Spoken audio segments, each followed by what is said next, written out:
الحمد لله رب العالمين،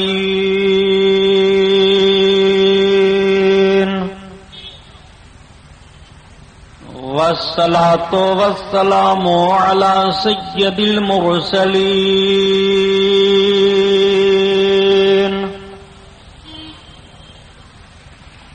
وعلى آله الطاهرين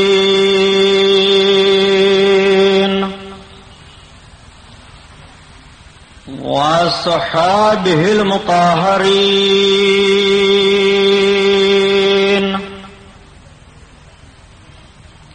وابنه الغوث العظم الجيلاني محي الدين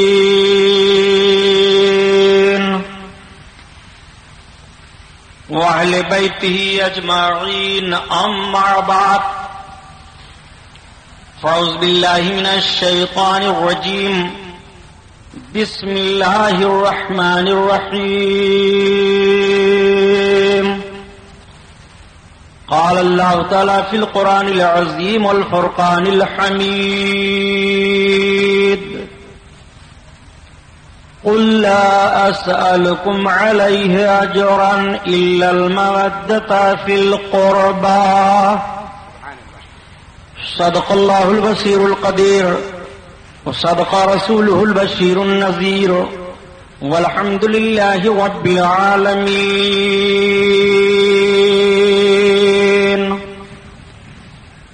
لائق صدر احترام علماء اہل سنت، قابل قدر سامعین حضرات، آئیے ہم اور آپ سب سے پہلے اپنے اور ساری کائنات کے مرکز عقیدت حضور رحمت للعالمین، شفیع المذنبین اور رسول گرامی وقار، محبوب پروردگار، دونوں عالم کے مالک و مختار حضور محمد الرسول اللہ صلی اللہ تعالی علیہ وسلم کے دربار پنروار میں درود شریف کا نذرانہ پیش فرمائیں. پڑھیے بلند آواز سے: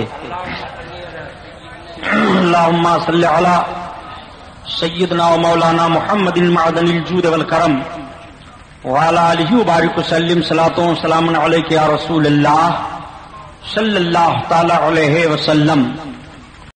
کیا بات ہے روزہ اس چمنستان کرم کی، زہرا ہے کلی جس میں حسین و حسن پھول. درود شریف. اللہم صلی علی سیدنا مولانا محمد معدن الجود والکرم وعلی آلہ وبارک وسلم. صلاۃ و سلام علیک یا رسول اللہ. انسان کو بیدار تو ہو لینے دو، ہر قوم پکارے گی ہمارے ہیں حسین، قتل حسین اصل بے مرگ یزید ہے. اسلام زندہ ہوتا ہے ہر کربلا کے بعد. اسلام کے دامن میں اس کے سوا کیا ہے؟ ایک ضرب ید اللہ، ایک سجدے شبیری. آؤ دیکھو حضرت امام حسن اور حضرت امام حسین یہ کون ہیں؟ بارگاہ رسالت کے کیسے پیارے ہیں؟ بارگاہ رسالت میں ان کا مقام و مرتبہ کیا ہے؟ اللہ کے نبی نے اپنے امتیوں کو ان کے تعلق سے کیا حکم دیا ہے؟ اور صحابہ ان کو کتنا چاہا کرتے تھے، ان سے کس طرح سے محبتیں کیا کرتے تھے؟ اللہ کے حبیب صلی اللہ تعالی علیہ وسلم تشریف فرما ہیں. 15 رمضان شریف کی تاریخ ہے کہ حضرت جبریل علیہ الصلوۃ والتسلیم نازل ہو گئے، اللہ کے حبیب کی بارگاہ میں حاضر ہوتے ہیں اور عرض کرتے ہیں یا رسول اللہ، آپ کا رب آپ پر سلام پیش فرماتا ہے. اور ایک ریشم کا ٹکڑا سرکار کی بارگاہ میں پیش کر کے عرض کرتے ہیں یا رسول اللہ آپ اسے ملاحظہ فرمائیے. نبی کونین اس ریشم کے ٹکڑے کو دیکھتے ہیں، اس پہ ایک منقش تصویر بنی ہوئی ہے. آقا کریم مسکرانے لگے دیکھ کر کے، ایسا لگ رہا ہے کہ یہ میری اپنی بچپن کی تصویر ہے. نبی کونین مسکرا ہی رہے تھے کہ حضرت جبریل عرض کرتے ہیں یا رسول اللہ، اس کپڑے پر آپ جس تصویر کو ملاحظہ کر رہے ہو وہ آپ کی بیٹی فاطمہ کی گود گود میں تشریف لا چکے ہیں. اللہ کے حبیب کو بڑی خوشی ہو جاتی ہے. نبی کونین کو اطلاع دی جاتی ہے فاطمہ کو بچہ پیدا ہوا ہے. اللہ کے حبیب صلی اللہ علیہ وسلم اٹھ کر کے کھڑے ہو جاتے ہیں. حضرت خاتون جنت کے گھر تشریف لے گئے. نبی کونین کی گود میں آپ کا نواسا حضرت امام حسن پیش کر دیے جاتے ہیں. نبی اپنی گود میں اپنے نواسے کو لیتے ہیں اور بوسہ لیتے ہیں. سرکار نے اپنا لعاب شریف امام حسین کے منہ میں ڈالا اور پھر اس کے بعد اپنی انگلی ڈال دی. انگلی کو نانا کے چوس رہے ہیں. چہرے نبوت دیکھ رہے ہیں. آمنہ کا چاند فاطمہ کے چاند کو دیکھ رہا ہے. دونوں نگاہیں لگی ہوئی ہیں. حضرت جبریل عرض کرتے ہیں یا رسول اللہ ان کا نام ہارون کے بیٹوں کے نام پر رکھا جائے شبیر و شبر. آقا کریم ارشاد فرماتے ہیں ان کا نام شبر مگر عربی میں اس کا ترجمہ کیا ہوگا؟ حضرت جبریل عرض کرتے ہیں یا رسول اللہ حسن. آقا ارشاد فرماتے پھر ان کا نام حسن ہے. حضرت امام حسن کا نام رکھ دیا آقا کریم صلی اللہ علیہ وسلم نے. حضرت رسول کائنات کس طرح محبت کرتے ہیں امام حسن کو سونگھا کرتے تھے. امام حسن کے تعلق سے فرماتے تھے یہ میرا بیٹا مسلمانوں کے دو گروہ میں صلح کرائے گا. اللہ کے حبیب صلی اللہ تعالی علیہ وسلم بڑی محبت فرمایا کرتے تھے. نبی کونین صلی اللہ علیہ وسلم کے مقدس چہرے سے حضرت امام حسن کا مقدس چہرہ مل جل رہا تھا. بلکہ ہلیہ کی تصویر کھینچنے والوں نے یہ بتایا کہ نبی کونین صلی اللہ تعالی علیہ وسلم کے شبیہ حضرت امام حسن سر سے لے کر کے اور سینے پاک تک ہیں اور سینے پاک سے لے کر کے پاؤں شریف تک حضرت امام حسین آپ کی شبیہ ہیں.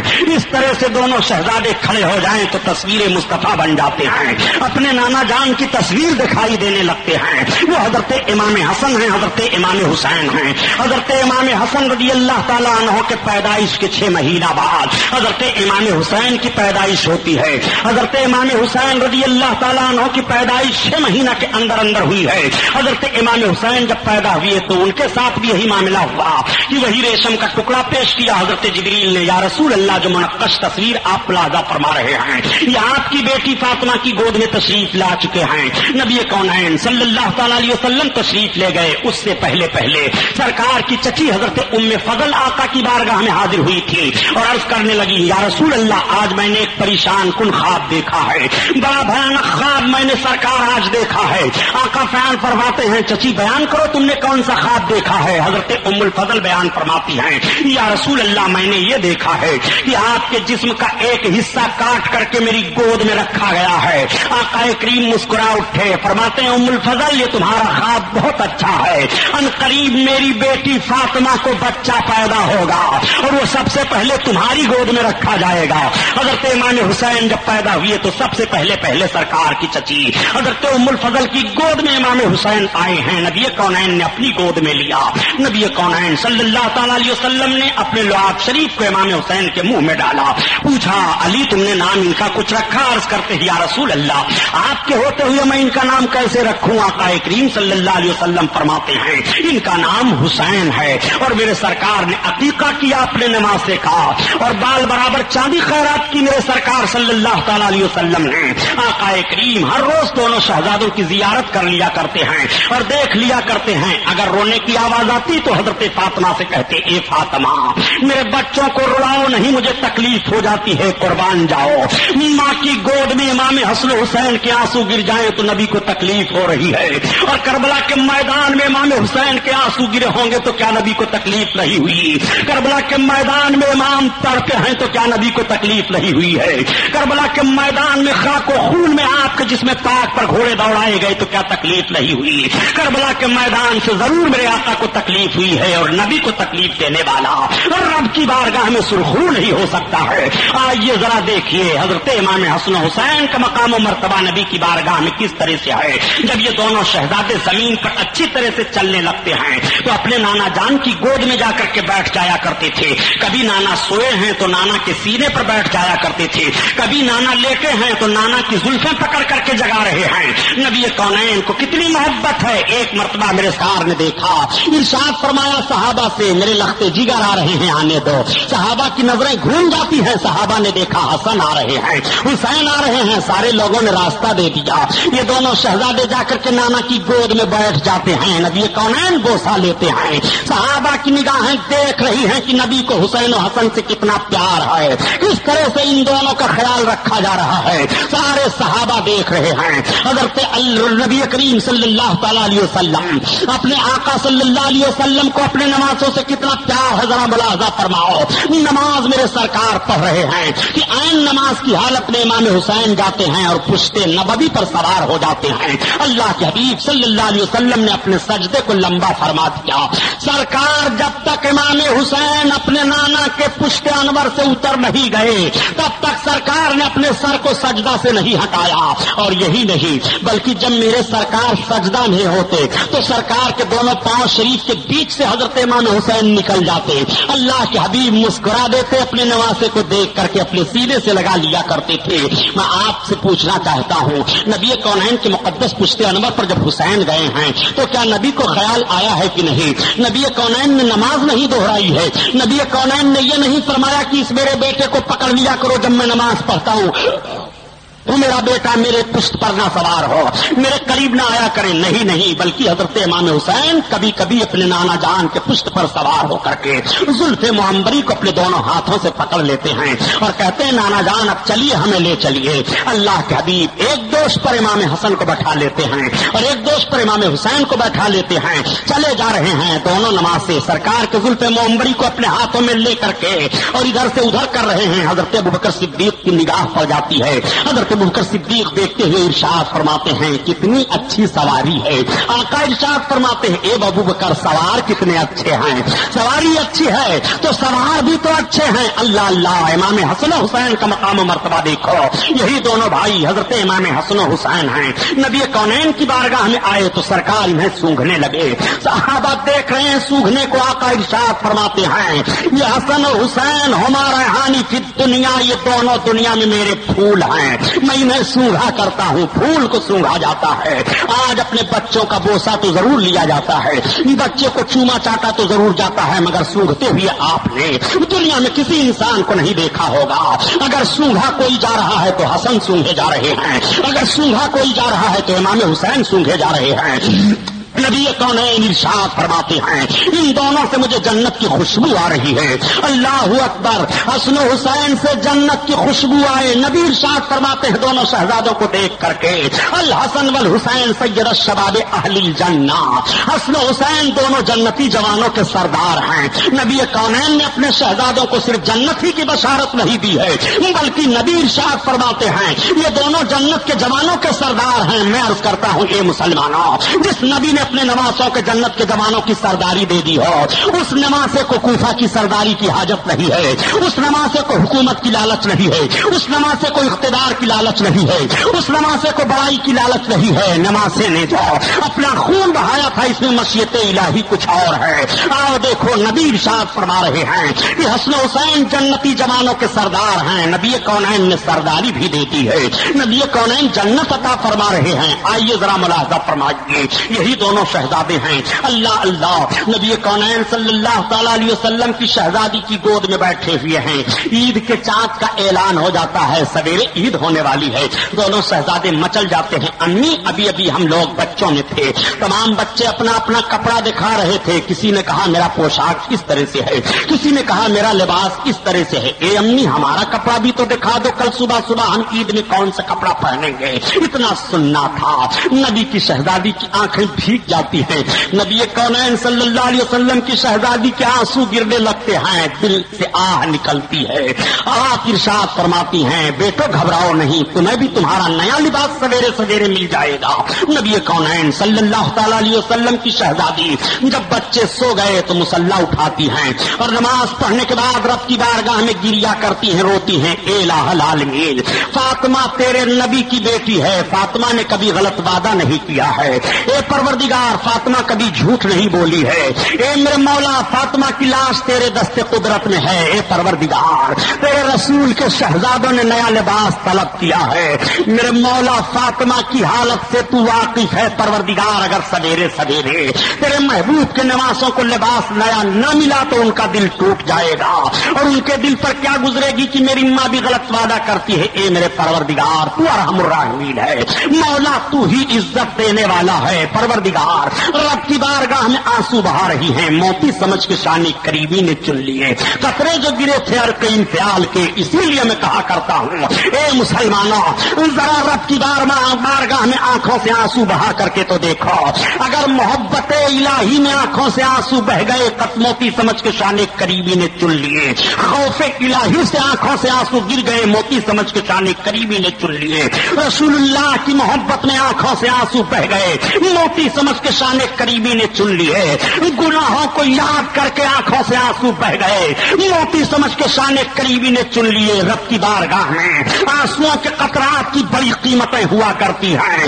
یہ ایک آنسو کا قطرہ پیارے نجات دلا دیتا ہے، یہ ایک آنسو کا قطرہ عرش الہی ہلا دیتا ہے، یہ ایک آنسو کا قطرہ تمہیں نجات کا پروانہ دلا دیتا ہے، یہ ایک آنسو کا قطرہ تمہیں بخشش کی ضمانت دے دیتا ہے، یہ ایک آنسو کا قطرہ تمہیں محبوبیت کا درجہ دے دیتا ہے، کبھی کبھی یہی ایک آنسو کا قطرہ تمہیں عرفان کی منزل پر پہنچا دیتا ہے، کبھی کبھی یہی آنسو کا ایک قطرہ تمہارے تاریک دل کو روشن و منور کر دیا کرتا ہے، کبھی کبھی یہی آنسو کا ایک قطرہ تمہاری کھوئی ہوئی قسمت واپس کر دیتا ہے، کبھی کبھی تمہاری تقدیر کے رخ کو بدل دیتا ہے، موتی سمجھ کے شان قریبی نے چن لیے، قطرے جو گرے تھے ارقین فیال کے ذرا ملاحظہ کرو، نبی کونین صلی اللہ تعالی علیہ وسلم کی شہزادی رو رہی ہیں، صبح کا سفیدہ نمودار ہو جاتا ہے، نماز فجر ادا کرنے کے بعد فاطمہ بیٹھتی ہیں، تب تک دروازے پر آواز آتی ہے، اے بنت رسول اپنے شہزادوں کا لباس لے لو، خاتون جنت نے ارشاد فرمایا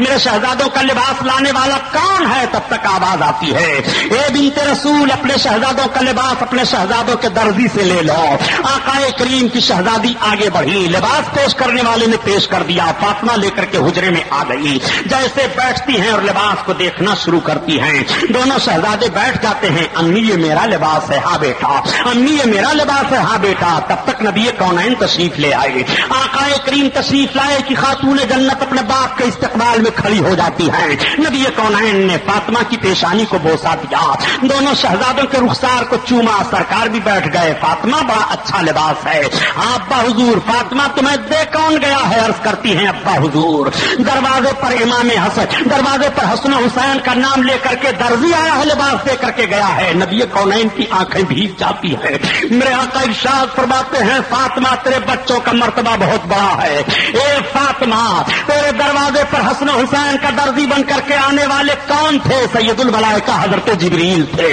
اللہ اکبر، یہ مقام مرتبہ حسین کا ہے، یہ فضیلت امام حسن کی ہے، جس کے دروازے پر جس کا لباس درزی کی حیثیت سے سید الملائکہ لا رہے ہوں، اس نمازوں کی قیمت اور ان کی عظمت کا پتہ کون لگا سکتا ہے، نبی کونین صلی اللہ تعالی علیہ وسلم فرماتے ہیں اے اللہ میں ان دونوں سے محبت کرتا ہوں، تو ان دونوں سے محبت فرما، اور میرے پروردگار جو ان دونوں سے محبت کرے اسے تو جنت عطا فرما، نبی کونین کی دعا کیا قبول نہیں ہوئی ہے، قبول ہو رہی ہے، جو نبی کے سینے پر بیٹھا ہو پیار و محبت کے انداز میں، جس نے نبی کی زلفیں پکڑی ہوں، جو نبی کونین کی مقدس انگلیوں کو چوسا ہو، جو نبی کونین صلی اللہ علیہ وسلم کے رخسار نبوت پر اپنے رخسار ولایت کو رکھ کر کے فیض حاصل کیا ہو، اس حسن حسین کا مرتبہ سمجھنا سب کے بس کی بات نہیں ہے، صحیح کہا ڈاکٹر اقبال نے کہ اسلام کے دامن میں اس کے سوا کیا ہے، ایک ضرب ید اللہ ہی ایک سجدہ شبیری، آؤ ذرا دیکھو یہی حضرت امام حسن حسین ہیں،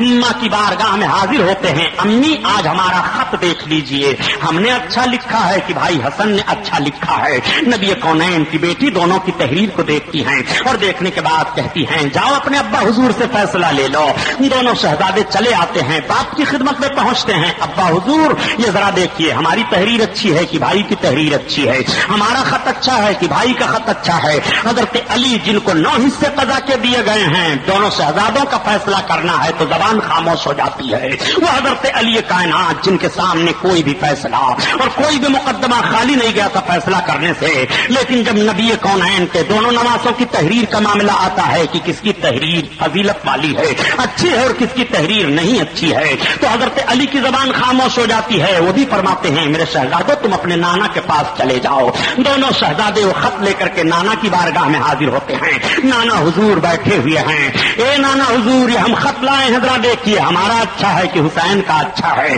حسین بولتے ہیں نانا میرا اچھا ہے کہ بڑے بھائی حسن کا اچھا ہے. نبی کونین دیکھ کر کے مسکرا دیتے ہیں اور دونوں کے چہرے پر نگاہ جاتی ہے. میرے آقا کی مقدس زبان خاموش ہے. حسن و حسین کے خط کا فیصلہ نہ فاطمہ کر رہی ہیں نہ مولائے کائنات کر رہے ہیں نہ علی نہ نبی کونین صلی اللہ علیہ وسلم فرما رہے ہیں. خط دونوں شہزادوں کا نبی کے سامنے رکھا ہے. تب تک حضرت جبریل علیہ السلام حاضر آ گئے. یا رسول اللہ ان دونوں کے خط کا فیصلہ رب فرمائے گا. یا رسول اللہ یہ موتیوں کے 7 دانے میں لے کر کے آیا ہوں. یا رسول اللہ ان موتیوں کے 7 دانوں کو دونوں خطوں پر اچھال دیجئے. جدھر زیادہ گر جائیں ان کا خط اچھا ہے. موتیوں کے دانوں کو نبی اپنے ہاتھ میں لے لیتے ہیں. ان کے خط کا فیصلہ رب کی طرف سے ہو رہا ہے. اور نبی کونین نے جب دونوں خطوں پر اچھالا ہے تو 3 ادھر گر گئے 3 ادھر گر گئے اور ایک دانے کا آدھا حصہ ادھر گر گیا آدھا حصہ ادھر گر گیا. ان دونوں کا مقام و مرتبہ واضح ہو جاتا ہے. حسین و حسن کی تحریک ایک ہے. حسین و حسن کا مشن ایک ہے. حسین و حسن کی عظمت کا حال ایک ہے. حسن و حسین ایک ہیں مشن میں بھی تحریر میں بھی تقریر میں بھی تصویر میں بھی. اور ہر موڑ پر دونوں کا مقام و مرتبہ ایک ہے. نانا دونوں کی پیشانی کا بوسہ لیتے ہیں چوم لیتے ہیں اور اپنی گود میں بیٹھا لیتے ہیں. یہی امام حسن ہیں اور یہی امام حسین رضی اللہ تعالیٰ عنہما ہیں. دونوں بھائی نانا کی خدمت میں آئے اور دونوں کشتی لڑنے لگے. نبی کونین مسکرا اٹھے. آقا ارشاد فرماتے ہیں حسین حسن حسین کو پکڑو حسن حسین کو پکڑو. تب تک خاتون جنت فاطمہ زہرا آ گئی. عرض کرتی ہیں ابا حضور آپ تشریف فرما ہیں اور دونوں شہزادے لڑ رہے ہیں آپ مسکرا رہے ہیں. آقا فرماتے ہیں ہاں فاطمہ دونوں کی کشتی میں ہی نہیں دیکھ رہا ہوں فرشتگان الہیہ بھی تو دیکھ رہے ہیں. اللہ کے حبیب سے عرض کرتی ہیں ابا حضور تو آپ بڑے بھائی کو کہتے ہیں کہ چھوٹے کو پکڑو حالانکہ چھوٹے کو سراہا جاتا ہے کہ بڑے کو پکڑ لو. آقا فرماتے ہیں اے فاطمہ جبریل کہہ رہے ہیں حسین تو حسین حسن کو پکڑو تو میں حسن کو کہہ رہا ہوں حسین کو پکڑ لو. یہ ہے امام حسن و حسین کی کشتی کا عالم بارگاہ رسالت میں. اللہ اکبر کتنی فضیلت رکھ رہے ہیں دونوں بھائی. نبی کونین صلی اللہ تعالی علیہ وسلم کے ان نواسوں کی فضیلت کا پتہ لگانا سب کے بس کی بات نہیں پیاری. ان کی ماں خاتون جنت ہیں. ان کے باپ داماد پیغمبر ہیں علی کائنات ہیں. ان کے نانا نبی ہیں. اب آپ ذرا غور فرمائیے کہ کس طرح سے مقام و مرتبہ حاصل ہے. اسی لیے جب سوال ہوا تھا یا رسول اللہ اور بچوں میں آپ کو سب سے زیادہ کس سے محبت ہے تو آقا ارشاد فرماتے ہیں کہ بچوں میں سب سے زیادہ مجھ کو حسین سے محبت ہے حسن سے محبت ہے.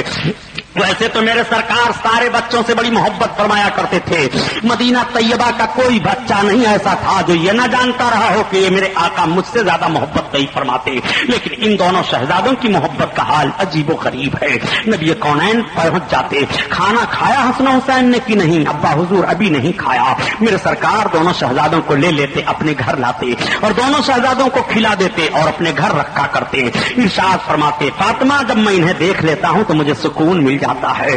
تمام نبیوں کی نسلیں ان کی اولادوں سے چلی ہیں مگر اے فاطمہ میری نسل میرے ان نواسوں سے چلے گی. اے فاطمہ میری نسل میرے ان نواسوں سے پہچانی جائے گی. اللہ اللہ نبی کونین صلی اللہ علیہ وسلم کو کتنے پیارے ہیں یہ دونوں. نبی کی گود میں بیٹھ رہے ہیں. آؤ دیکھو حضرت امام حسن و حسین کی عمر شریف بڑھتی چلی جا رہی ہے. نبی کونین صلی اللہ علیہ وسلم وصال فرما گئے. نانا کا وصال امام حسن نے بھی دیکھا امام حسین نے بھی دیکھا. کتنا شک گزرا ہوگا ان دونوں شہزادوں کے دل پر. اللہ اکبر. نبی کونین صلی اللہ علیہ وسلم کی شہزادی نے پرورش میں اپنے بچوں کے کوئی کسر نہیں اٹھا رکھا اور ایسا درس زندگی عطا فرمایا ہے کہ ماں صابرہ اور شاکرہ ہیں تو بیٹے بھی صابر و شاکر ہیں. ماں عابدہ زاہدہ ہیں تو بیٹے بھی عابد و زاہد ہیں.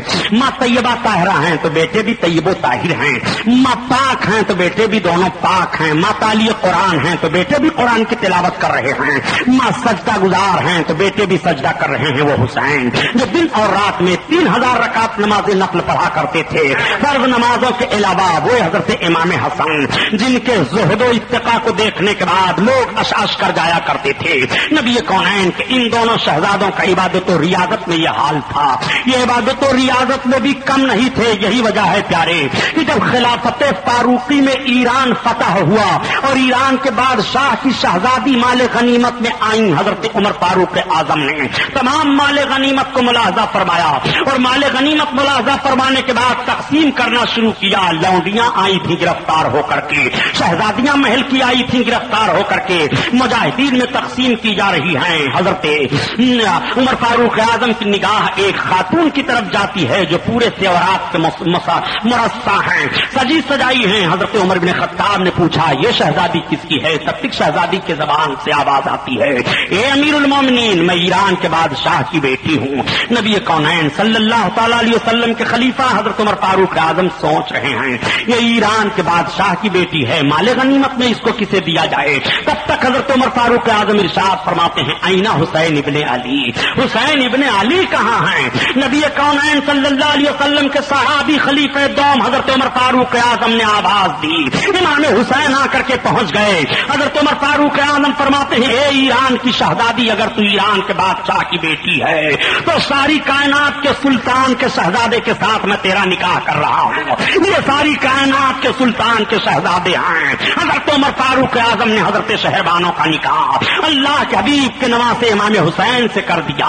آؤ ذرا دیکھو مقام حسین کیا ہے. اس وقت نگاہ عمر کہاں جا رہی ہے؟ تمام شہزادے پائے جا رہے ہیں، تمام صحابیوں کی اولادیں پائی جا رہی ہیں، مگر نگاہ عمر جاتی ہے تو حضرت حسین ابن علی کی طرف جاتی ہے. منتخب ہوتے ہیں تو حضرت امام حسین کا انتخاب ہوتا ہے. حضرت امام حسین رضی اللہ تعالیٰ عنہ سلطان کونین کے شہزادے کہلاتے ہیں اور نکاح ہو جاتا ہے. آج جو لوگ اعتراض کرتے ہیں کہ حضرت عمر فاروق اعظم نے حضرت علی کا حق غصب کیا تھا، خبردار خبردار زبان کھول کر کے اپنے ایمان کا جنازہ نہ نکالو. نبی کونین کے نواسے سے کتنی محبت ہے ان کو، کتنی چاہت ہے. انہی کے تعلق سے ایک بار بات بتائی جاتی ہے کہ یہ دونوں شہزادے حضرت امام حسن یا حضرت امام حسین اور حضرت عبداللہ ابن عمر، بچپن کا عالم ہے، دونوں آپس میں باتیں کر رہے ہیں. تب تک حضرت امام حسین نے کہہ دیا کہ تم میرے نانا کے غلام کے بیٹے ہو، اتنا سننا تھا. حضرت عبداللہ ابن عمر جا کر کے اپنے باپ سے کہتے ہیں اے ابا حضور، آج ہم لوگ آپس میں بات کر رہے تھے، حسین ابن علی نے ایسے کہا ہے کہ تم میرے نانا کے غلام کے بیٹے ہو، اتنا سننا تھا. حضرت عمر فاروق اعظم کی آنکھیں ڈبڈبا جاتی ہیں. آپ تشریف لاتے ہیں اور فرماتے ہیں ہاتھ پکڑ کر کے حسین ابن علی اس زبان کو اور دوہرا دو. نبی کونین کے سامنے جب زبان دوہرائی جا رہی ہے تو امام حسین کی پیشانی حضرت عمر بن خطاب چوم لیتے ہیں، عرض کرتے ہیں یا رسول اللہ، اب تو غلامی کی سند ہمیں مل گئی ہے، اب تو آپ کا غلام ہمیں قرار دے دیا گیا ہے. نواسے کی بات کون کاٹے گا جو نانا کے سامنے مچل جائے؟ اب عمر ابن خطاب کو بخشش کے لیے فکر نہیں ہے. میں آپ سے پوچھنا چاہتا ہوں، حضرت عمر جیسی شخصیت حضرت امام حسین کے ان الفاظ کے محتاج دکھائی دے رہے ہیں، حالانکہ حضرت عمر فاروق اعظم خلیفہ دوم ہیں. سارے مومنین میں نبیوں اور رسولوں کے بعد تیسرے نمبر پر مرتبہ حضرت عمر فاروق اعظم کا ہے.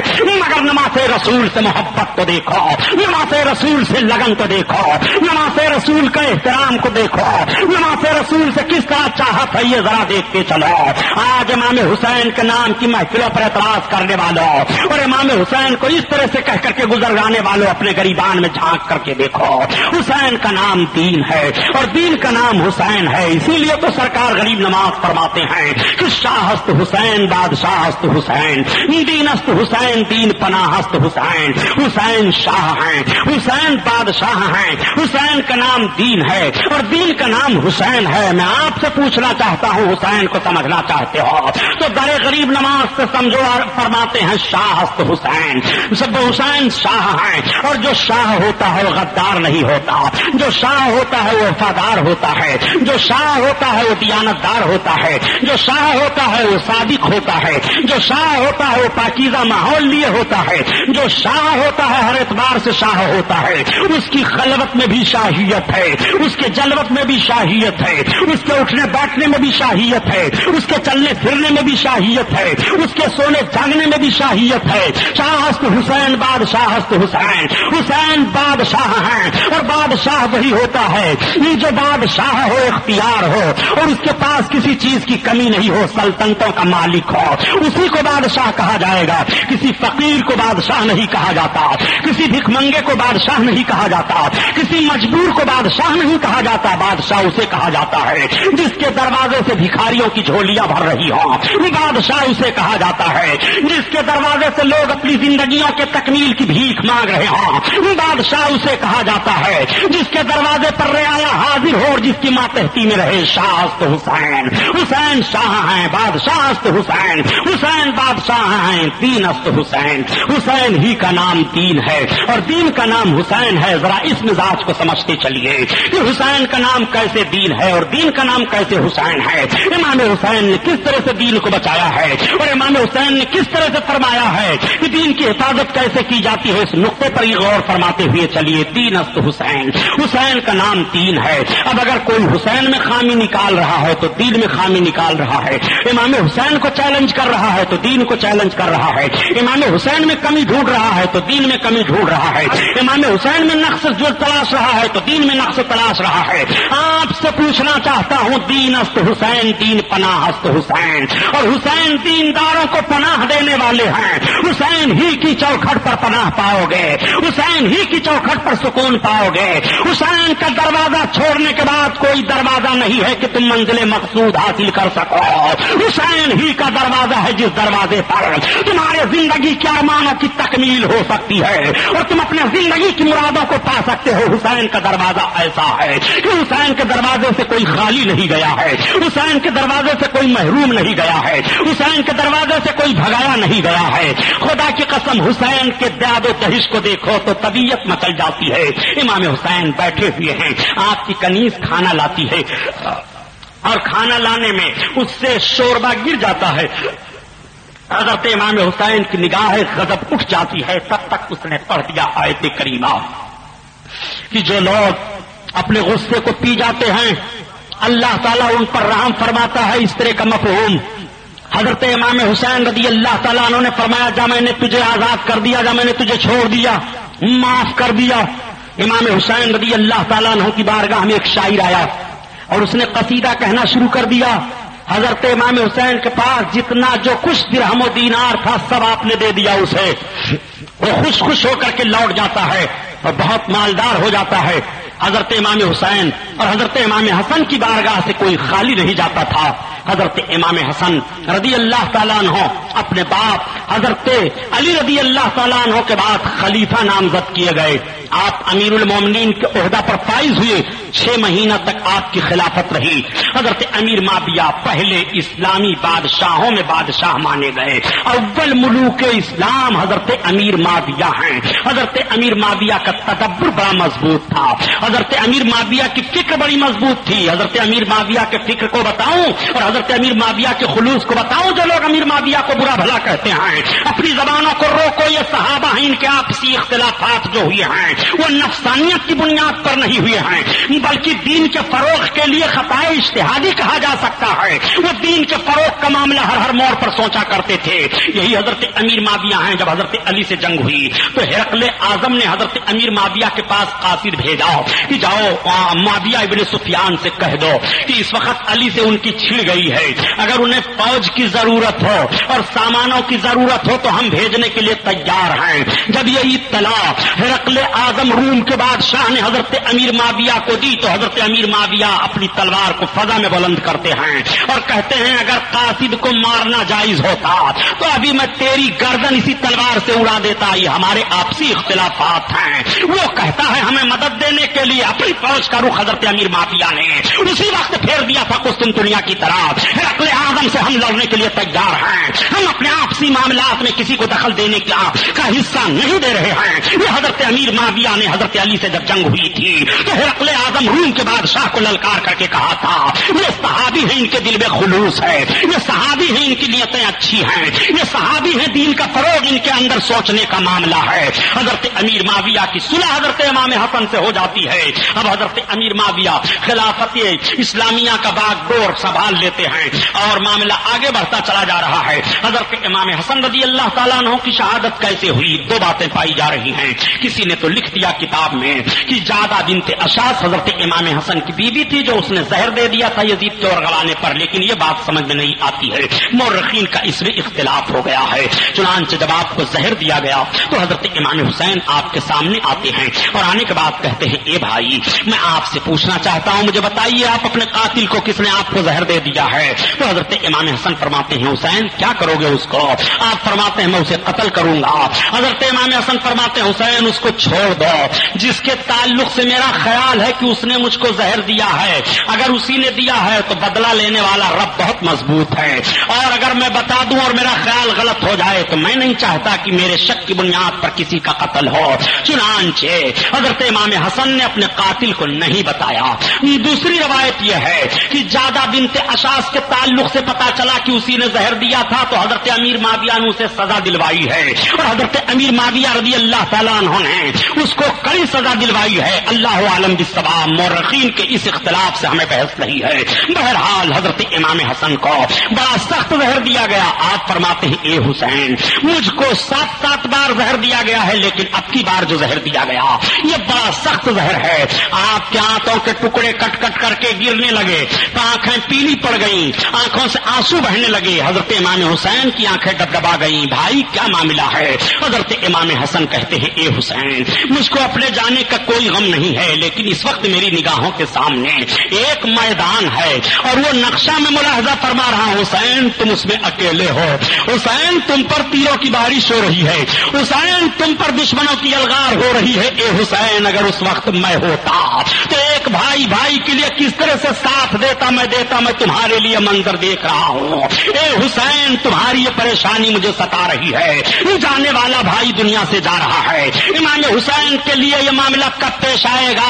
آج ہی خبر دی جا رہی ہے، آج ہی میدان کا نقشہ بتایا جا رہا ہے. اے امام حسین کی شہادت کو افواہ پھیلانے والوں اور امام حسین کی شہادت کو وقتی شہادت کہلانے والوں، یہی امام حسین کے باپ حضرت علی کائنات ہیں. جب جنگ سفین میں آپ تشریف لے گئے تو آپ نے میدان کو دیکھتے ہوئے کہا یہ وہی میدان ہے جس میدان میں میرے بیٹے کے گھوڑے باندھے جائیں گے، میرے بیٹے کے خیمے یہاں لگیں گے، میرے بیٹے کے اونٹ یہاں ہوں گے، میرا بیٹا یہاں شہید کیا جائے گا.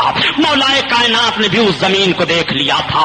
نبی کونین صلی اللہ تعالی علیہ وسلم کو تو شہادت حسین کی مٹی بھی دکھائی گئی تھی. فرشتہ لے کر کے مٹی پہنچ جاتا ہے، یا رسول اللہ یہ وہ مٹی ہے جس مٹی پر آپ کا نواسا شہید کیا جائے گا.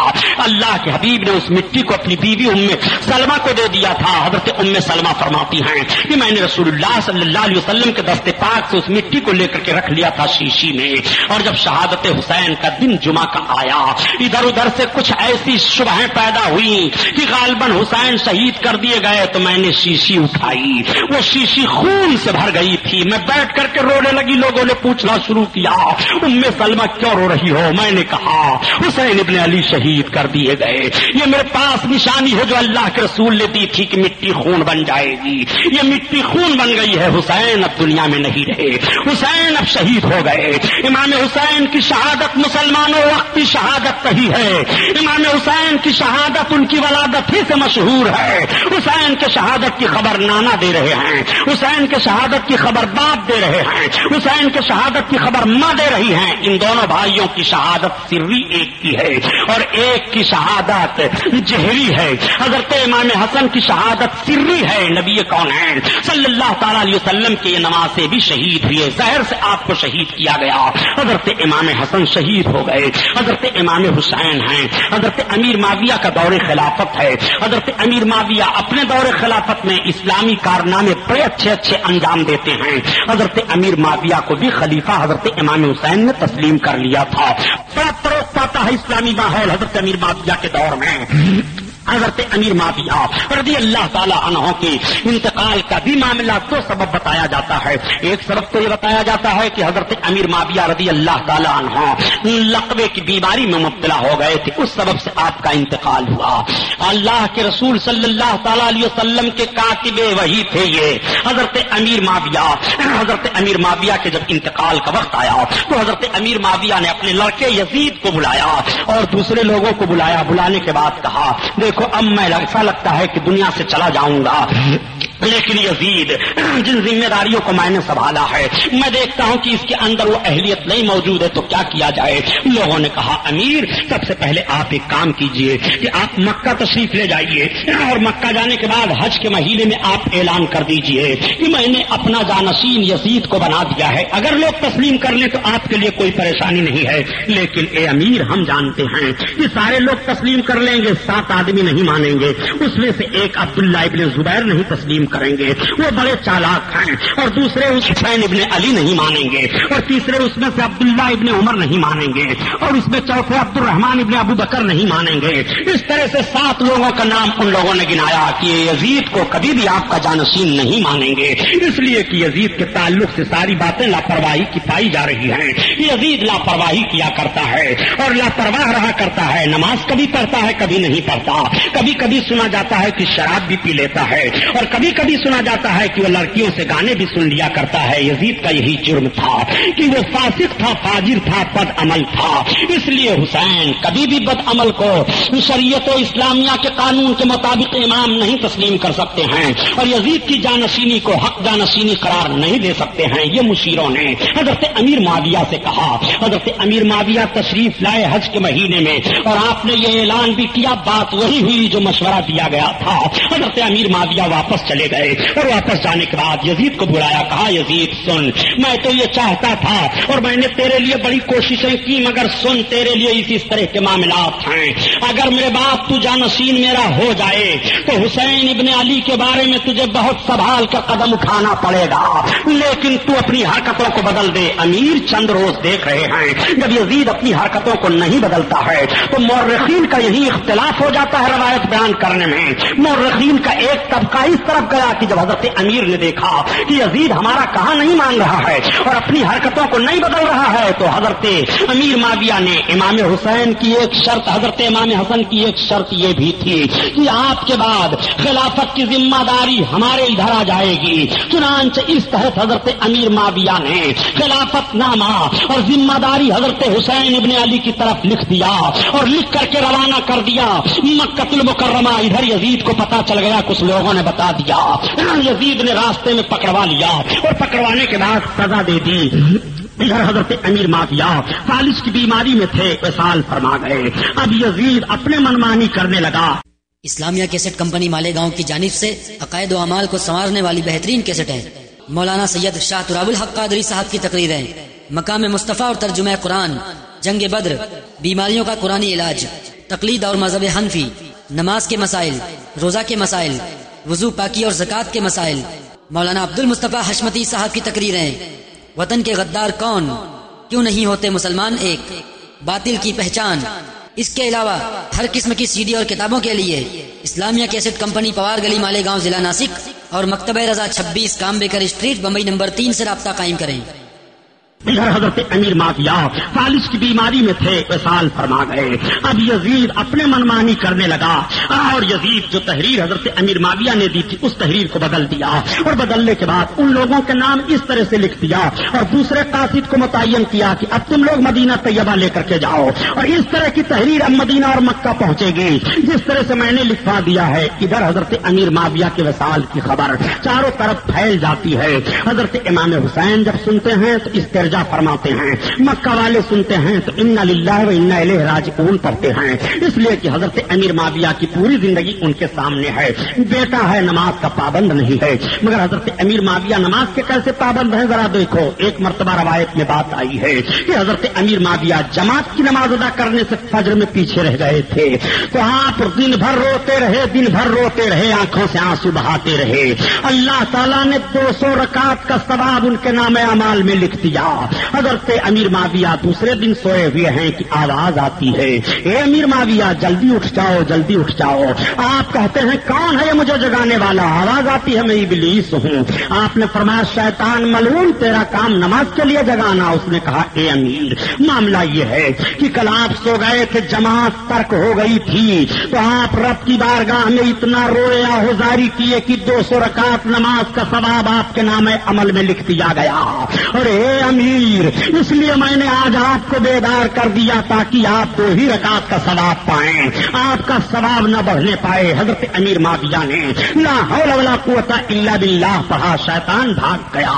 وہ حضرت امیر معاویہ ہیں۔ آپ وصیت فرماتے ہیں اے لوگوں سنو، میرے پاس رسول اللہ کے بال شریف ہیں، اور میرے پاس اللہ کے حبیب کا تہبند ہے، اور میرے پاس سرکار کی ایک چادر ہے، مجھے اسی چادر تہبند میں کفن دینا، اور میرے آقا صلی اللہ علیہ وسلم کے مقدس بالوں کو میری آنکھوں پر رکھ دینا، اور میرے سرکار کے ناخن مبارک میرے پاس میرے منہ پر رکھ دینا، اور مجھے قبر میں ارحم الراحمین کے حوالے کر دینا۔ جو امیر نبی کونین کے جسم سے لگے ہوئے کپڑے کا اتنا احترام کریں، جو امیر نبی کونین کے ناخن اقدس کو اپنے منہ پر رکھیں، وہ امیر حسین ابن علی کے تعلق سے غلط نہیں سوچیں گے۔ یہ یزید کا اپنا کارنامہ ہے جو اپنے مفاد کے لیے اس نے باپ کے تقدس کو خون کر دیا ہے، جس نے اپنے مفاد کے لیے نماز رسول سے جنگ کی ہے، جس نے اپنی دنیاوی زندگی بنانے کے لیے بدعمالیوں کے ماحول میں امام حسین سے لڑا ہے۔ یزید اپنا ذمہ دار ہے حضرت امیر معاویہ پر،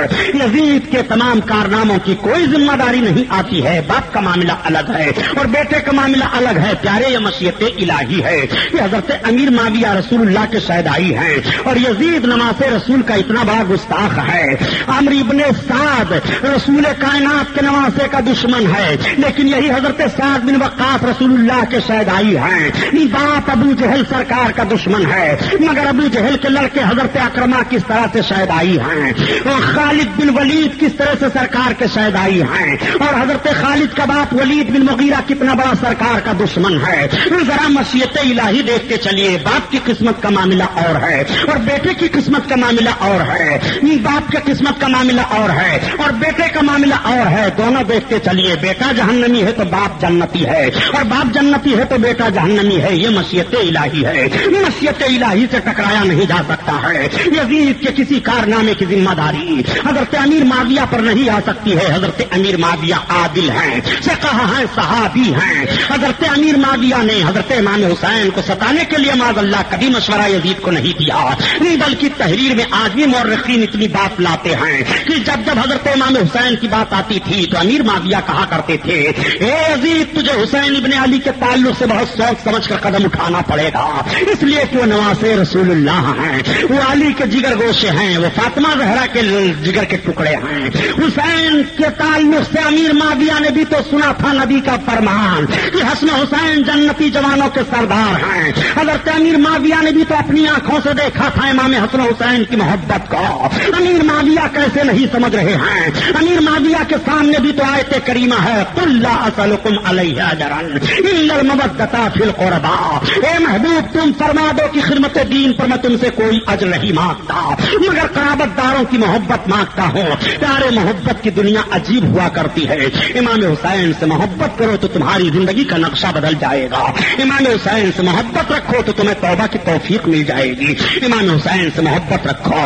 نبی کونین فرماتے ہیں امام حسین اور حسن سے محبت رکھنے والا بلا توبہ کے نہیں مرے گا۔ آقا ارشاد فرماتے ہیں کہ حسن حسین سے جو محبت رکھے گا جب مرے گا تو مومن ہو کر کے مرے گا۔ حضرت امام حسن حسین سے محبت رکھنے والا جب دنیا سے جائے گا تو مومن ہو کر کے جائے گا۔ یہ ضمانت کون دے رہا ہے؟ نبی کونین دے رہے ہیں۔ تو جب نبی کے نواسے سے محبت کا یہ نتیجہ ہے کہ مرنے والا بلا توبہ نہیں مرے گا، مرنے والا مومن ہو کر کے مرے گا، تو نبی کی محبت کا حال کیا ہوگا؟ نبی کونین سے الفت کا حال کیا ہوگا؟ ذرا دیکھو۔ ارے پیارے، حسین کی محبت تمہیں جہنم میں جانے سے بچا لے گی۔ حسین کا چاہنے والا جہنم میں نہیں چلے گا، حسین کا چاہنے والا بھوکا نہیں رہے گا، حسین کا چاہنے والا مخلوق الحال نہیں رہے گا، امام حسین کا چاہنے والا مفلس قلاش نہیں رہے گا۔ حسین کے مقام و مرتبہ کو دیکھنا ہو تو آؤ اس انداز سے دیکھو کہ ان کی نسبت رسول اللہ سے ہے۔ اور رسول کونین صلی اللہ علیہ وسلم کو جس چیز سے نسبت ہو جائے وہ چیز کیسی ہو جایا کرتی ہے. روایت سنانا مقصد نہیں ہے بلکہ ایک بات ذہن و فکر میں اتارنا چاہتا ہوں, اس کو آپ دیکھ لو. اللہ کے حبیب صلی اللہ تعالیٰ علیہ وسلم کے ایک صحابی حضرت انس بن مالک رضی اللہ تعالیٰ عنہ ہیں. حضرت انس بن مالک رضی اللہ تعالیٰ عنہ نے ایک مرتبہ اللہ کے حبیب صلی اللہ علیہ وسلم کی دعوت دی, اور جب حضرت انس بن مالک کے گھر میں سرکار دعوت کھانے کے لیے تشریف لے گئے تو حضرت انس بن مالک ایک میلا کچیلا دسترخوان اٹھاتے ہیں, اور اٹھانے کے بعد اپنی کنیز کو دے دیا. کہا لے جاؤ اس دسترخوان کو آگ میں ڈال دو. لے جا کر کے کنیز نے دسترخوان کو آگ میں ڈال دیا. آپ بتاؤ ذرا کپڑے کو آگ کھا جاتی ہے کہ نہیں؟ آگ میں کپڑے کو ڈالا جائے تو کپڑا جلے گا کہ نہیں؟ آج اتنی ترقی سائنس والوں نے کر لی ہے, لیکن کیا کوئی ایسی دوا تیار ہوئی ہے کہ سوت کے کپڑے میں لگا دو تو آگ نہ جلائے؟ نہیں. کپڑا ہے, آگ میں ڈال دیا جائے تو کپڑا چاہے پگھل جائے گا اگر ایسی دوا لگی ہوئی ہے, یا تو کپڑا جل جائے گا. بہرحال آگ اپنا اثر دکھا دیتی ہے. نبی کونین کے صحابی حضرت انس بن مالک رضی اللہ تعالیٰ عنہ اپنی کنیز سے کہتے ہیں لے جاؤ جلتے ہوئے تندور میں اس کو ڈال دو. تندور میں وہ کنیز دسترخوان کو ڈال دیتی ہے. تھوڑی دیر کے بعد جب اس کپڑے کو نکالتی ہے تو کپڑا جلا نہیں ہے بلکہ صاف شفاف چمک رہا ہے. لوگوں نے دسترخوان پر کھانا کھانا شروع کر دیا. حضرت انس بن مالک سے لوگوں نے پوچھا اے انس بن مالک کہ تم نے کیسا کپڑا بچھا دیا ہے دسترخوان کے لیے؟ اس کپڑے پر میل تھی, میل صابن سے اور پانی سے دھلتے ہیں, لیکن تم نے اس کپڑے کو آگ سے کیسے دھل دیا؟ تو حضرت انس بن مالک فرماتے ہیں سنو ایک مرتبہ میں نے اللہ کے حبیب صلی اللہ علیہ وسلم کی دعوت لی تھی, اور اللہ کے رسول دعوت کھانے کے لیے آئے تھے, اور میں نے اسی دسترخوان پر سرکار کو دعوت کھلائی تھی. نبی کونین کھانے کے بعد اس کپڑے سے اپنے دستے پاک کو مس کر کے صاف کر لیتے ہیں. میں نے اس کو محفوظ کر کے رکھ لیا ہے. اس دسترخوان سے نبی کا ہاتھ لگ گیا ہے. اس کو جب بھی میلا ہوتا ہے تو میں تندور میں ڈلوا دیتا ہوں. یہ کپڑا جلتا نہیں ہے, نبی کا ہاتھ لگ گیا ہے. خدا کی قسم ایک کپڑے سے ایک مرتبہ نبی کا ہاتھ لگ جائے تو اسے دنیا کی آگ نہیں جلا پا رہی ہے. اور نبی فرماتے ہیں حسین میرے جسم کا ٹکڑا ہے, حسن میرے جسم کا ٹکڑا ہے. حضرت امام حسن و حسین کے منہ میں نبی کی مقدس زبان جاتی ہے اور نانا کے زبان کو دونوں چوس رہے ہیں. میں آپ سے پوچھنا چاہتا ہوں حسین کے تعلق سے تمہاری زبان کیسے کھل رہی ہے؟ حسین کو تم کیسے کہہ رہے ہو کہ انہوں نے بغاوت کی تھی؟ خدا کی قسم امام حسین نے بغاوت نہیں کی تھی. اسلام کے چہرے پر فسق و فجور سے جو کالک لگائی جا رہی تھی حسین نے اپنے خون سے دھو دیا تھا. اسلام کا چہرہ جو مسخ کیا جا رہا تھا حسین نے اس کو اپنے خون کی رنگینی سے صاف کر دیا تھا, اور قیامت تک کے لوگوں کے لیے پیغام نشر ہو گیا تھا کہ قتل حسین اصل میں مرگ یزید ہے. اسلام زندہ ہوتا ہے ہر کربلا کے بعد. اسلام کی رونق دیکھنا چاہتے ہو حسین میں دیکھ لو. اسلام کی بہار دیکھنا چاہتے ہو حسین میں دیکھ لو. اسلام کی آبرو دیکھنا چاہتے ہو اسلام میں حسین میں دیکھ لو. اسلام کی عزت دیکھنا چاہتے ہو حسین میں دیکھ لو.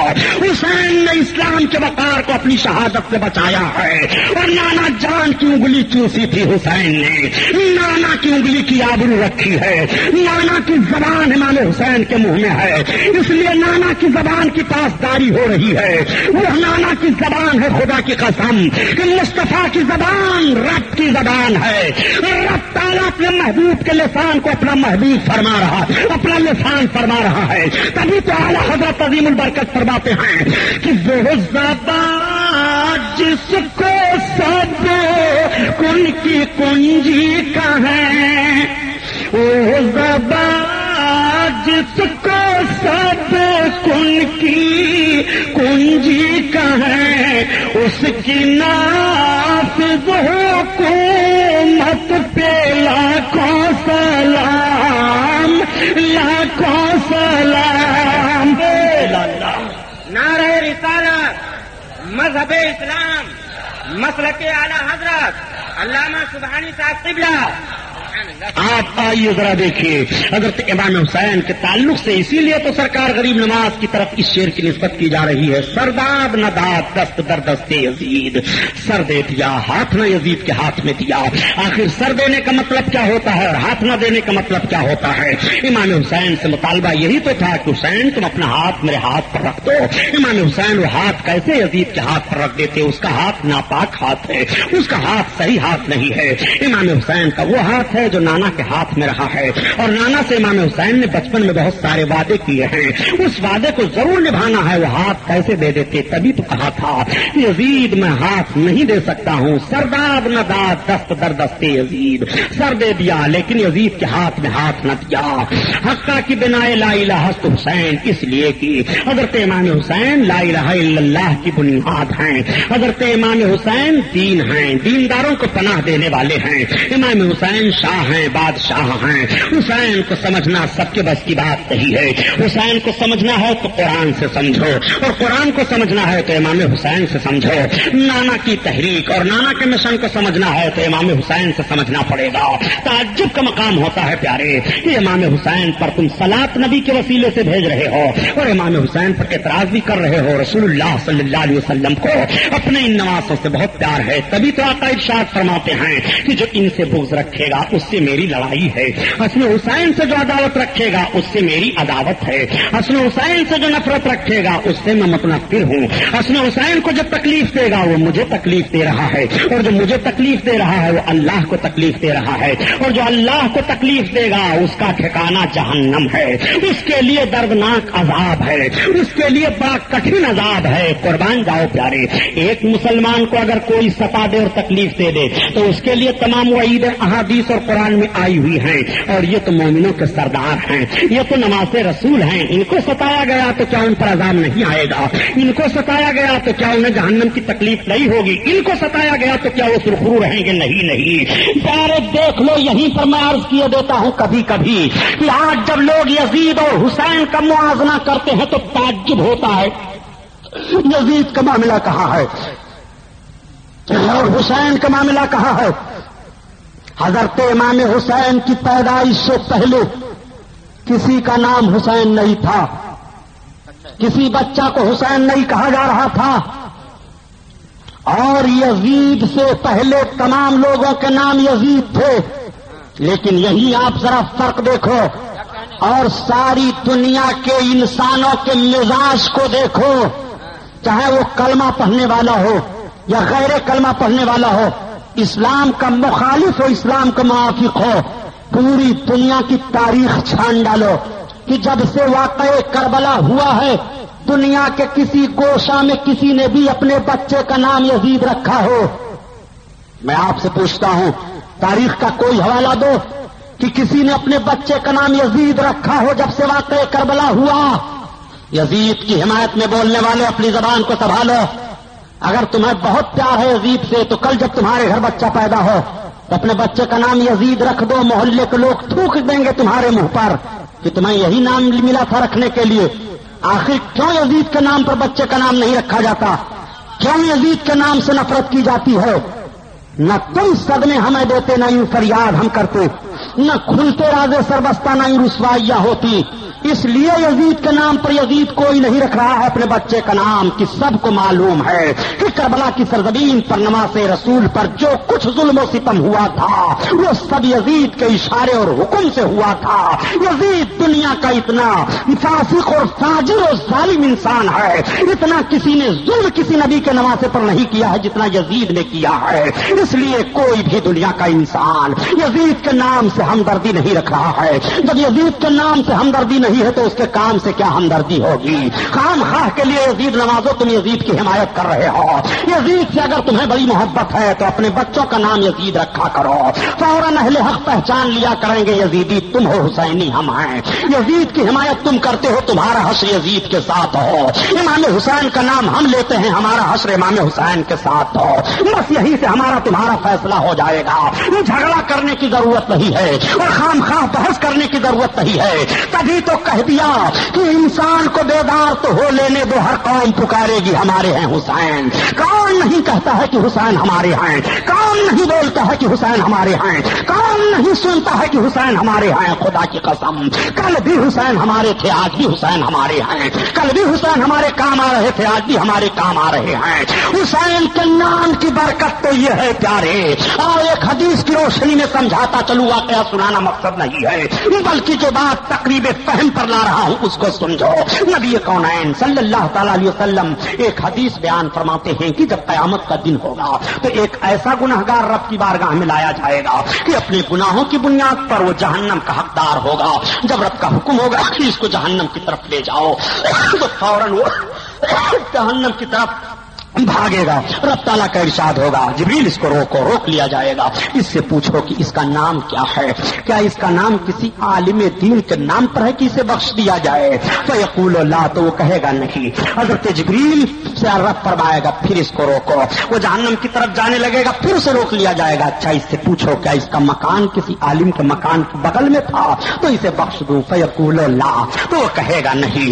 اب پھر وہ جہنم کی طرف بڑھے گا، تب تک رب تعالیٰ فرمائے گا فرشتے سے روک لو اس میرے بندے کو، اچھا اس سے پوچھو کیا کسی کے عالم کے دسترخوان پر کھانا کھایا تھا تو اس کی مغفرت کر دی جائے؟ فیقول لا، تو وہ کہے گا نہیں۔ رب تعالیٰ پھر ارشاد فرمائے گا اچھا اس سے پوچھو کیا اس کا نام کسی عالم کے نام پر تھا تو بخش دیا جائے؟ اب ذرا رب کی بخشش اور مشیت ملاحظہ کرو، رب تعالیٰ اپنے بخشش اور اپنے کرم اور اپنے فضل کا ہیلا کس طرح سے مرتب فرما رہا ہے۔ اگر یہ میرے بندے کا نام کسی عالم دین کے نام پر ہو تو بخش دیا جائے، حالانکہ رب جانتا ہے مگر اس کی مشیت ذرا دیکھو، رب تعالیٰ بخشنے کا انداز کیا اپنے بندوں کو عطا کر رہا ہے، ذرا ملاحظہ کرو۔ یہیں سے میں عرض کرتا ہوں پیارے، اگر ایسے گنہگاروں کی مغفرت عالم دین کے نام پر نام ہو تو بخشش ہو رہی ہے، تو جس کا نام امام حسین کے نام پر ہوگا بخشش کیوں نہیں ہوگی؟ جس کا نام امام حسین کے نام پر ہوگا مغفرت کا حقدار کیوں نہیں ہوگا؟ جس کا نام حسین کے نام پر ہوگا وہ کیوں نہیں بھلائیاں سمیٹے گا؟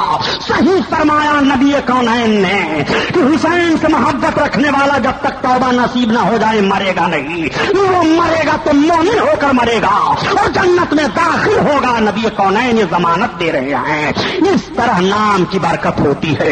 آج آپ ذرا دیکھو یزید نام کا دنیا میں کوئی انسان نہیں ملے گا، جب سے واقعہ کربلا رونما ہوا ہے تمام قسم کے یزیدی ذہن و فکر رکھنے والے تو ہیں مگر وہ بھی اتنی جرات نہیں کر سکتے ہیں کہ میں اپنا نام یزید رکھ لوں یا اپنا تخلصی یزید کر لوں یا اپنے محلے کا نام ہی یزید نگر رکھ لوں یا اپنے ضلع کا نام ہی یزید نگر رکھ لوں۔ نہ تو زمین کی طرف نسبت کی جا رہی ہے، نہ محلہ کوئی بنایا جا رہا ہے، نہ تو بچوں کا نام رکھا جا رہا ہے۔ جس یزید سے نفرت رب تعالیٰ نے اپنے بندوں کے دل میں اتنی ڈال دی ہے کہ ٹھیک ہے اچھا تم اپنے بچوں کا نام نہ یزید رکھنا مگر یزید نگر نام رکھ دو۔ یزید نگر کوئی شہر تم دنیا میں نہیں دکھا سکتے ہو، کوئی محلہ نہیں دکھا سکتے ہو۔ جغرافیہ ہندوستان کا پلٹ کر دیکھ ڈالو، جس بھارت میں آزاد ہوئی اسی بھارت کو دیکھ ڈالو، اس بھارت میں بھی کوئی محلہ نہیں ملے گا جو یزید کے نام پر پایا جا رہا ہو۔ دیو کے نام پر تو شہر پایا گیا مگر یزید کے نام پر نہیں پایا جا رہا ہے۔ دیو بند تو موجود ہے مگر یزید بند کہیں نہیں دیکھو گے۔ دیو بند تو پایا جا رہا ہے مگر یزید نگر کہیں نہیں پایا جا رہا ہے۔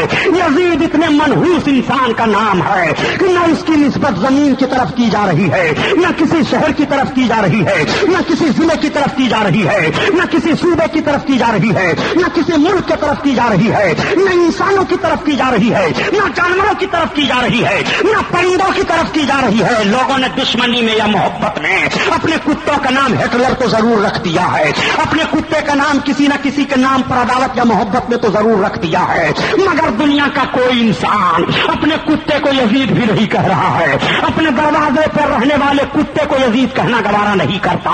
یزید اتنے بڑے منحوس انسان کا نام ہے۔ یزید کی نسبت نہ جانوروں کی طرف کی جا رہی ہے، نہ پرندوں کی طرف کی جا رہی ہے، نہ انسانوں کی طرف کی جا رہی ہے۔ یزید کی نسبت حسین سے کیا ہے؟ اور امام حسین کے نام کی کرامت دیکھو، کوئی غلام حسین پایا جا رہا ہے، کوئی احمد حسین پایا جا رہا ہے، کوئی سرور حسین پایا جا رہا ہے، کوئی محمد حسین پایا جا رہا ہے، کوئی حسین بخش پایا جا رہا ہے۔ حسین کا نام جہاں دیکھو وہیں لیا جا رہا ہے۔ حسین نگر پایا جا رہا ہے، حسین گنج پایا جا رہا ہے، حسین آباد پایا جا رہا ہے۔ حسین کی نسبت زمین کی طرف بھی ہو رہی ہے، انسانوں کی طرف بھی ہو رہی ہے، جانوروں کی طرف بھی ہو رہی ہے۔ امام حسین سے اپنی نسبت جوڑنے کے لیے ہندوستان ہی نہیں بلکہ دنیا کا ذرہ ذرہ محتاج ہے حسین کے نام کا۔ ہماری نسبت حسین کی طرف ہو جائے تو عروج ہمیں مل جائے۔ زمین بول رہی ہے ہماری نسبت حسین کی طرف ہو جائے تو ہماری عزت بڑھ جائے۔ محلہ بول رہا ہے کہ ہماری نسبت حسین کی طرف ہو جائے تو عزت بڑھ جائے۔ انسان بول رہا ہے کی طرف ہو جائے تو ہماری عزت بڑھ جائے. انسان کو بیدار تو ہو لینے دو. ہر قوم پکارے گی ہمارے ہیں حسین. قتل حسین اصل میں مرگ یزید ہے اور اسلام زندہ ہوتا ہے ہر کربلا کے بعد. اسلام کو زندگی حسین نے دی ہے, اسلام کو وقار حسین نے دیا ہے. آج دنیا میں نہ حسین نام کے لوگوں کی کمی ہے نہ حسینیوں کی کمی ہے. اس لیے مسلمانوں میری گزارش یہی ہے, حسین سے محبت رکھو. نبی کونین اپنے نواسے سے محبت رکھتے تھے اور نبی کونین سونگھا کرتے تھے. خدا کی قسم قربان جاؤ نبی پر اپنے, جس نبی نے اپنے نواسوں کو اپنے کاندھے پر بیٹھایا ہو اور اپنی زلفوں کو پکڑوایا ہو, جس نبی نے اپنی انگلی اپنے نواسوں کو چسا دی ہو اور اپنی زبان اپنے نواسوں کے منہ میں ڈال دیا ہو. کیا ان کی خوبی اور ان کے مرتبہ کا پتہ لگایا جا سکتا ہے؟ کتنی محبت ہے حسین کو اپنے نانا سے اور نانا کو کتنی محبت ہے حسین سے. اسی لیے تو فرماتے ہیں حسن حسین میرے جسم کے ٹکڑے ہیں, حسن حسین میرے دونوں دو پھول ہیں, حسن حسین سے مجھے جنت کی خوشبو آ رہی ہے. حسن حسین کی اولادوں کو اللہ تعالیٰ نے جہنم سے آزاد فرما دیا ہے. حسن حسین کی اولادوں پر جہنم حرام ہے. حسن حسین کی اولاد جب جہنم میں نہیں جائے گی تو حسن حسین سے جو محبت رکھے گا وہ بھی جہنم میں نہیں جائے گا. یہ رب کا انعام ہے حسن حسین پر, یہ رب کا اکرام ہے حسن حسین پر. اس لیے حسین کو سمجھنا ہے تو محبت کے آئینہ میں دیکھا کرو, تب تمہیں امام حسین کا کردار اسلام کے اصولوں کو بچانے لیے چمکتا ہوا دکھائی دے گا, دمکتا ہوا دکھائی دے گا. رب فرماتا ہے قل لا اسألکم علیہ اجرا الا المودۃ فی القربى, اے محبوب تم فرما دو اشاعت اسلام پر میں تم سے کوئی اجرت نہیں مانگتا ہوں, ہاں اپنے قرابت داروں کی محبت مانگتا ہوں. قرابت دار امام حسن ہیں, رسول کے قرابت دار حسین ہیں, ان کی ماں حضرت فاطمہ ہیں, ان کے باپ حضرت مولائے کائنات ہیں حضرت فاطمہ. اللہ اللہ, ایک بات رہ گئی ہے تو بتا دوں پیارے, یہی وہ حضرت فاطمہ حسین کی ماں تو ہیں. ماں کے کردار سے بچوں کا کردار پہچانا جاتا ہے, ماں کے وصولوں سے بچے کا وصول سامنے آتا ہے. واقعہ سنانا مقصد نہیں ہے بلکہ ایک بات ذہن فکر میں اتار دوں کہ ماں کے کردار سے کیسے بچے کا کردار سامنے آ جاتا ہے. اور دیکھو حضرت بایزید بستامی رحمت اللہ تعالی علیہ ایک اللہ کے بزرگ ہیں, بہت بڑے ولی ہیں. حضرت بایزید بستامی ایک مرتبہ اپنی ماں کے سامنے گئے اور جانے کے بعد عرض کرتے ہیں ماں دیکھو رب تعالیٰ نے مجھ کو کیسا کمال عطا فرما دیا ہے. اس وقت مسلمان میرا استقبال کرتے ہیں, امیر المومنین میرا لحاظ کرتے ہیں, رب تعالیٰ نے مجھے کتنی عزت دے دی ہے. تب تک ماں نے کہا اے بیٹا بایزید یہ تمہارا کمال نہیں ہے, یہ میرا کمال ہے. آپ فرماتے ہیں امی جان تمہارا کمال کیسے ہے؟ رات بھر محنت و مشقت میں کرتا ہوں, عبادت و ریاضت میں کرتا ہوں, محنت سے علم دین میں نے حاصل کیا ہے. ماں تمہارا کمال کیسے ہے؟ تو حضرت بایزید بستامی رحمت اللہ تعالی علیہ ارشاد فرماتے ہیں یہ تو ماں کہتی ہے اے بیٹا بایزید بستامی سن, اگر میں تہجد کی نماز پڑھ کر کے تجھے دودھ نہ پلاتی تو تیرے اندر یہ کمال کہاں سے پیدا ہوتا؟ پتہ یہ چلا کہ ماں کا اثر بیٹے پر مرتب ہوتا ہے. ایک جگہ میں نے یہی عرض کر دیا تو ایک صاحب چلا پڑے کہ سبحانی صاحب تو ابھی کہتے تھے کہ یزید نام کا کوئی دنیا میں نہیں ہے اور یہاں یزید کا نام لے رہے ہیں. ہم نے کہا اس پاگل سے کہہ دو یہ یزید نام نہیں ہے, ان کا نام بایزید ہے, بستام کے رہنے والے ہیں اور اصل نام ان کا تیفور ابن عیسیٰ ہے. یزید اور بایزید میں بڑا فرق ہوتا ہے. حضرت بایزید بستامی رحمت اللہ تعالی علیہ تو وہ ہیں خدا کی قسم کہ ایک مرتبہ محبوبیت کے جوش میں آئے تو فرماتے ہیں کہ جو میرا نام محبت سے لے لے گا رب تعالیٰ اسے جنت عطا فرمائے گا. علماء فرماتے ہیں کہ بایزید بستامی سے جو محبت کرے گا مرنے سے پہلے توبہ کی توفیق مل جائے گی. بایزید بستامی اللہ کے ولی ہیں, ولی اللہ سے محبت کرو تو توبہ کی توفیق مل جائے, اور جو امام الاولیاء سے محبت کرے گا اسے کیوں توبہ کی توفیق نہیں ملے گی؟ ولایت تو حسین کے چوکھر سے بٹ رہی ہے, عرفان تو حسین کے گھر کی دولت ہے, عظمت تو حسین کے گھر کی دولت ہے, شوکت تو حسین کے گھر کی دولت ہے, وقار تو حسین کے گھر کی دولت ہے, اقتدار تو حسین کے گھر کی دولت ہے, بہاریں تو حسین کے گھر کی دولت ہے, شوکت اسلام حسین کے گھر کی دولت ہے. جو مانگو ساری دولتیں حسین کے گھر سے تقسیم ہو رہی ہیں. اسی لیے اعلیٰ حضرات عظیم البرکت رحمت اللہ علیہ ارشاد فرماتے ہیں کہ تیری نسل پاک میں ہے بچہ بچہ نور کا,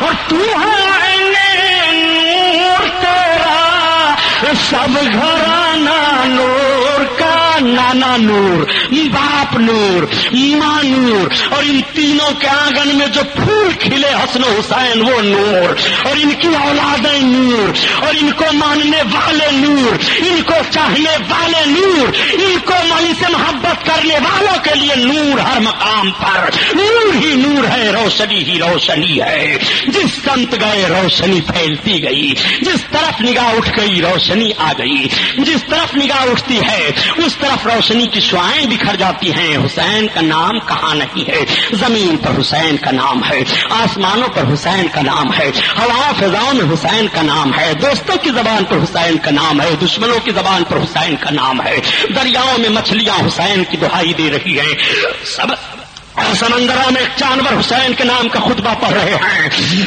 حسین کے ذکر سے دنیا کا کوئی گوشہ، کوئی چپا خالی نہیں ہے۔ شاہست حسین، بادشاہست حسین، حسین شاہ ہیں اور حسین بادشاہ ہیں۔ یہ قصے مختصر کہ حسین نواز رسول اللہ ہیں، اور اس سے بھاری کوئی نسبت نہیں ہے، وہ حضرت امام حسین ہیں۔ امام حسن اور امام حسین سے محبت کے تعلق سے یہ چند جملے میں نے عرض کیے۔ شفیعنا یوم الجزاء عند اللہ